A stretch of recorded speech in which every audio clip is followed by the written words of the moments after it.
Carl Fogarty had already been a three-time world champion before he came to World Superbikes in Formula 1 and World Endurance, but none of it might have happened at all had Foggy listened to the doctors. There's one point in my whole career where I thought maybe it isn't going to work out for racing motorcycles. It was at that point, in just coming back in 1988, when the doctor said, you shouldn't really race in 1988. You know, if you fall again, the leg's a bit infected, you know, we've had to take a lot of bad bone out, you know, blah, blah, blah sort of thing. And I did come back, and it was because of the injury to the leg that I switched classes and went from racing 250cc bikes to superbikes. You know, I rode the RC30 Honda in 1988 and won the World Championship, you know, so in some ways I guess it was a lucky break. It got me off small bikes onto the big superbikes, and I won a world title in my first year. In '89 he won the F1 title again, but in '90 and '91 he tried several 500cc Grand Prix races. It never really took off. For whatever reason, it didn't quite work out.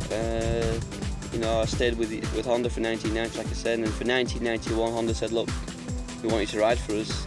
You'll get the best bikes that Japan can make, RC30. You and Fred Merkel, who was a reigning world champion, or had been the previous year, to the World Superbike Championships, all of it in 1991, and that was the best option for 91. But it turned out to be a very difficult year. The RC30 was way past its sort of sell-by date, and I struggled all year, really.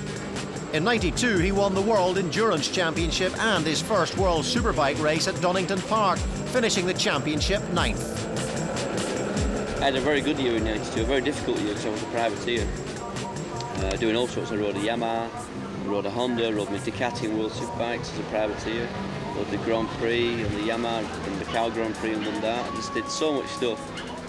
And at the end of that year, the best option that I had was, the best offer I had for 1993 was a factory Ducati ride in the World Championships run by Raymond Roche. So that was where my career sort of come to the crossroads and went, you know, that way. It could have gone that way and that maybe GPs or whatever, but it went to Superbike, and you know, we all know the rest. I sort of grew with it, and so did the championship. In '93 and '94 the World Championship was given some classic racing as Fogarty and Scott Russell took a title each. He was one of probably only 3 riders who I've looked at and thought, God, he wants to win as badly as I do. You know, like Kaczynski's another one. Obviously with Doing, he's always been like that. Great races because, you know, I wanted to win, he wanted to win. When one of us lost, it was just, you could see the other one's face on the rostrum. It was just like stone, you know. And but at the end of that year, when I finally beat him for the World Championship in '94 in Australia, in that race he knew he could do nothing, and he just threw the towel in. You remember the race? He just waved the hand like that and sort of went past with 2 laps to go. Won the championship, and from that moment on I just felt that he changed really. You know, okay, he went off doing GPs in '95 and I think in '96, but I think the best of Scott Russell had gone at the end when he went like that with his hand in 1994 and was never the same again. Fogarty went for the double in '95, but despite getting back-to-back world titles on the new 916 Ducati, he took a long time to come to grips with the bike. I didn't like it. I was the only one that didn't like it. All the rest of them jumped on it and loved it, and I'm thinking, is it me or what? With the old 888, I could just do what I wanted with it, but this new 916 was faster, was nervous, was twitchy. I was sat on top of it, and I didn't like it, you know, straight away, even though I won the first ever race on it, you know. But by the end of the year, we were working really well. It proved that when I went to Australia. The engine felt really strong in Australia, whereas previous Australia, I think Russell's bike was a little bit quicker. But in Australia, my Ducati was quicker. And we won the World Championship, and then in '95, like I say, it became the perfect bike, really.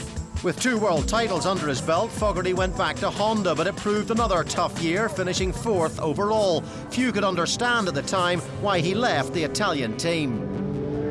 I was getting a bit fed up at Ducati, to be honest. Not so much Ducati, but the Virginia was running the team, and you know, I just kept looking at how professional, how organised the Honda team was.